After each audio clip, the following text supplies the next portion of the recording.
नमस्कार विद्यार्थी मित्रांनो, इयत्ता 8वी इतिहास आणि नागरिकशास्त्र या विषयातील पाठ 5वा सामाजिक व धार्मिक प्रबोधन याचे वाचन करणार आहे.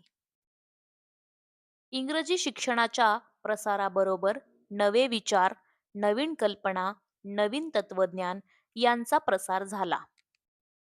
तसेच पाश्चिमात्य विचार, संस्कृती याची भारतीयांना ओळख झाली.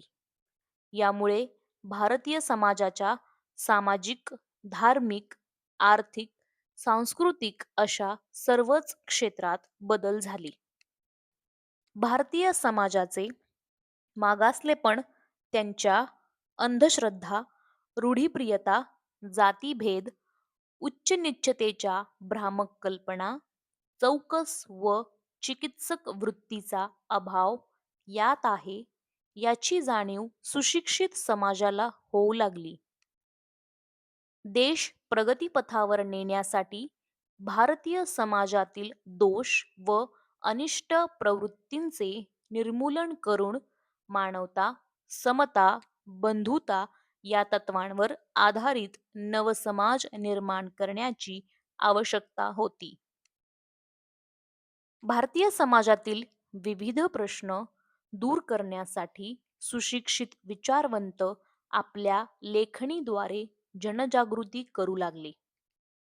तत्कालीन भारतात सुरू झालेल्या या वैचारिक जागृतीला भारतीय प्रबोधन असे म्हणतात. धर्मसुधारणा व समाज सुधारणेचे पर्व. ब्राह्मो समाज. राजा राममोहन रॉय यांनी इसवी सन 1828 मध्ये बंगाल प्रांतात ब्राह्मो समाजाची स्थापना केली. त्यांनी अनेक भाषा व धर्मांचा अभ्यास केला होता. यातूनच त्यांनी अद्वैतवादी विचारसरणी विकसित झाली.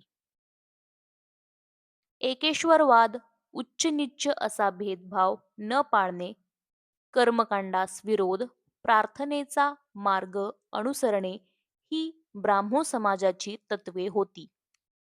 राजा राममोहन रॉय यांनी सती प्रथा, बालविवाह, पडदा पद्धती यांना विरोध केला. विधवा विवाह, स्त्रियांचे शिक्षण याचे समर्थन केले. कोलकाता येथे हिंदू कॉलेजची स्थापना केली. त्याचप्रमाणे संवाद कौमुदी या वृत्तपत्राद्वारे जनजागृती केली. प्रार्थना समाज.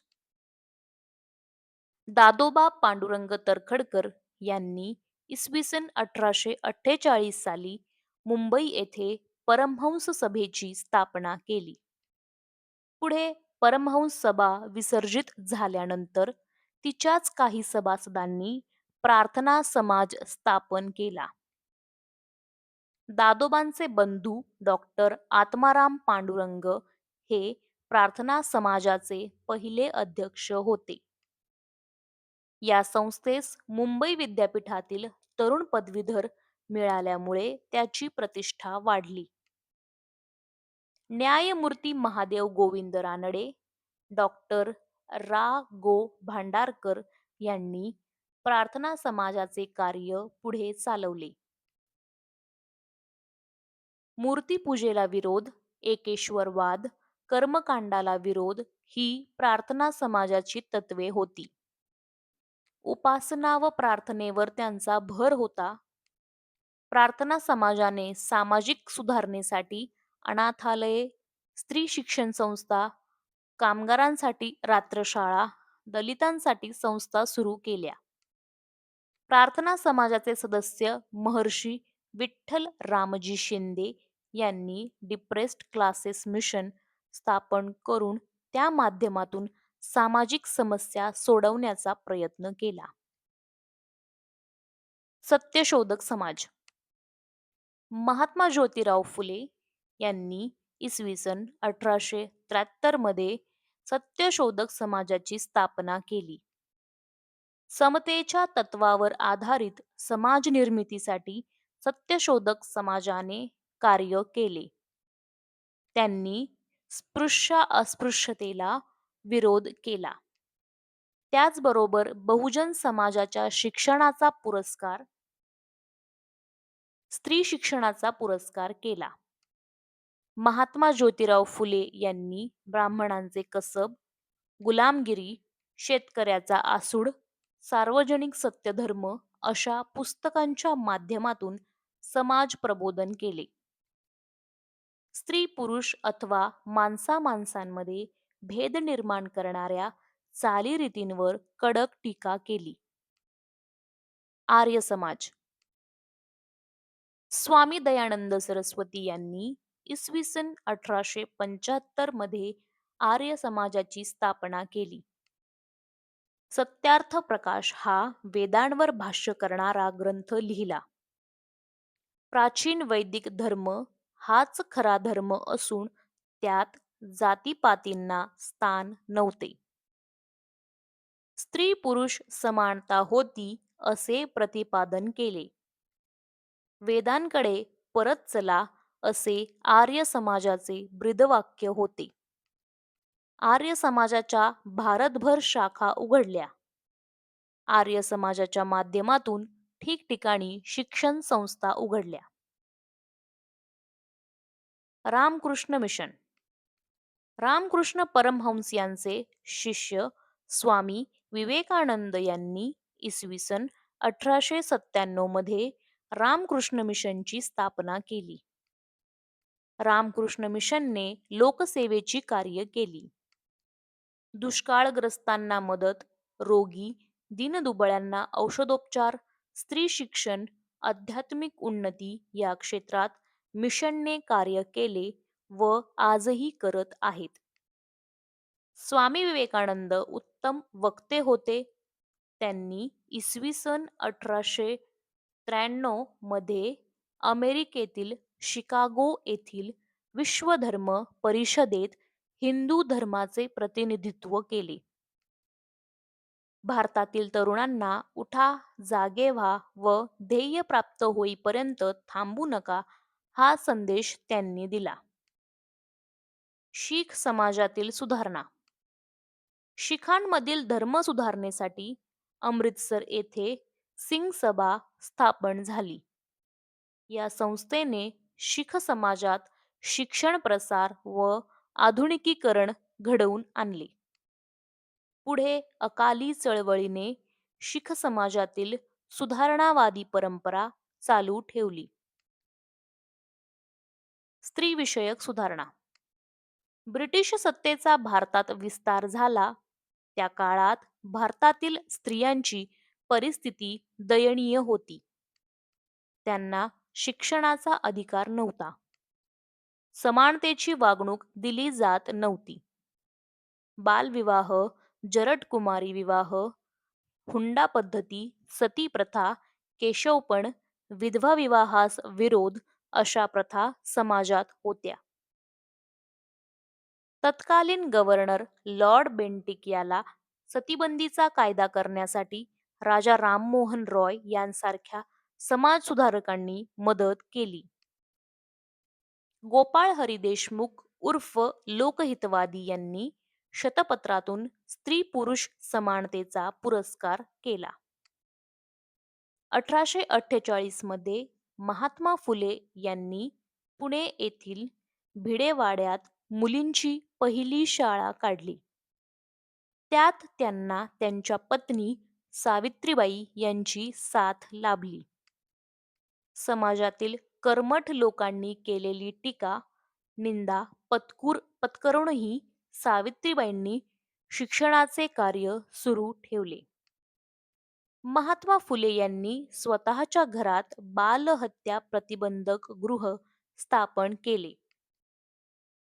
केशवपणाची पद्धत बंद व्हावी म्हणून नाभिकांचा संप घडवून आणला.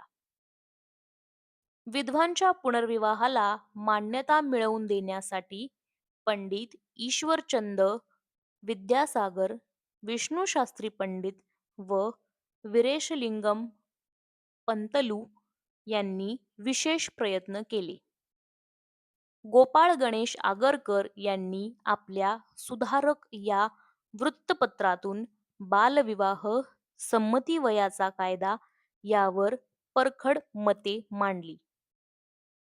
महर्षी विठ्ठल रामजी शिंदे यांनी मुंबई येथे देवदासी प्रथेविरुद्ध परिषद भरवली. ताराबाई शिंदे यांनी स्त्री पुरुष तुलना या ग्रंथातून अत्यंत जहाल भाषेत स्त्रियांच्या हक्कांचा पुरस्कार केला. महर्षी धोंडो केशव कर्वे यांनी पुण्यात अनाथ बालिकाश्रम सुरू केला.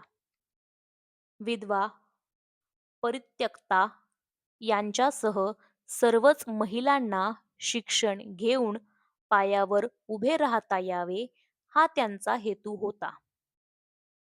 त्यांच्या प्रयत्नांमधूनच 20व्या शतकातील भारतातील पहिले महिला विद्यापीठ उभे राहिले.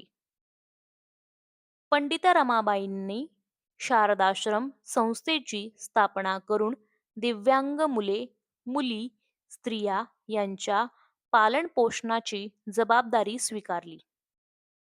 रमाबाई रानडे यांनी सेवा सदन संस्थेच्या माध्यमातून स्त्रियांसाठी परिचारिका अभ्यासक्रम सुरू केला. त्यांनी स्त्रियांना मतदानाचा हक्क मिळावा म्हणून सरकारकडे मागणी केली. स्त्रियांवरील अन्यायाला डॉक्टर बाबासाहेब आंबेडकर यांनी आपल्या लेखनातून वाचा फोडली. महात्मा गांधींनी स्त्री शिक्षणाचा पुरस्कार केला. स्त्रियांनी स्वातंत्र्य चळवळी दरम्यान मोलाचे योगदान दिले आहे. स्त्री सुधारणा चळवळींमुळे समाजातील अन्यायकारक प्रथा बंद पडण्यास मदत झाली. स्त्रियांच्या प्रश्नांना वाचा फुटली. स्त्रिया स्वतःचे विचार लेखनातून मांडू लागल्या. शिक्षणामुळे जीवनाच्या सर्वच क्षेत्रात त्यांचे कर्तृत्व फुलून यायला लागले. जरा विचार करा.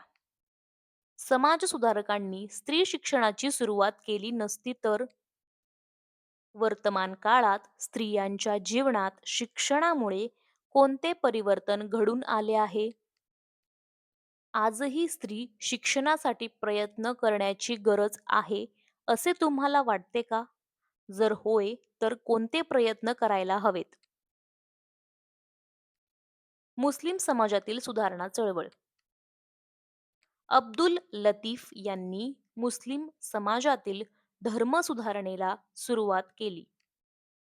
त्यांनी बंगाल प्रांतात द मोहम्मदन लिटररी सोसायटी या संस्थेची स्थापना केली.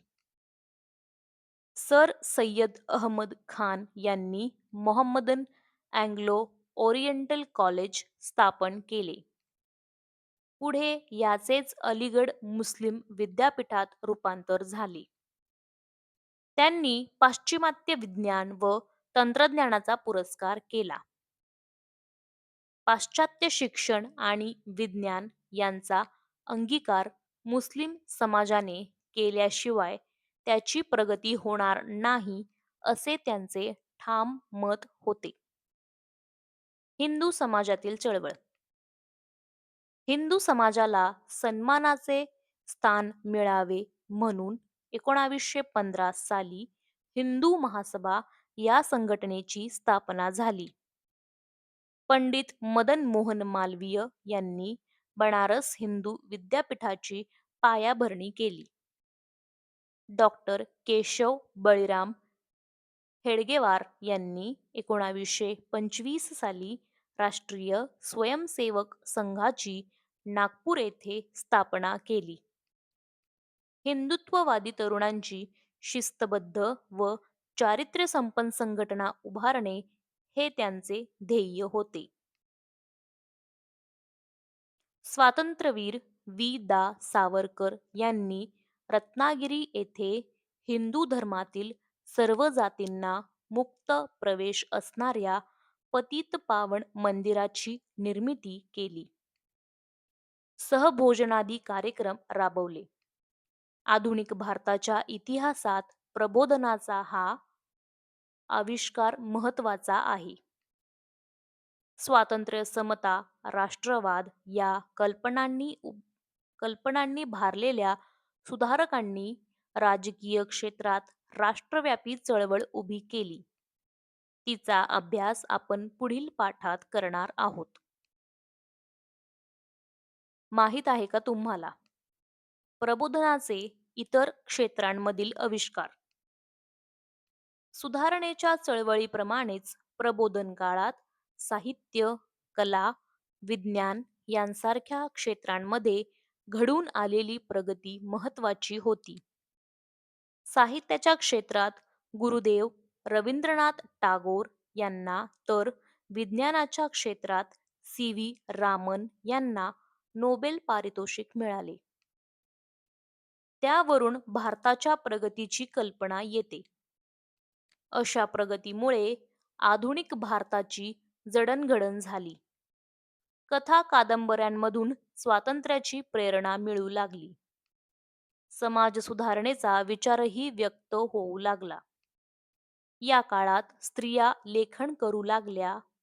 नवीन वृत्तपत्रे व मासिके ही समाज सुधारणा व राजकीय जागृतीची वाहक ठरली.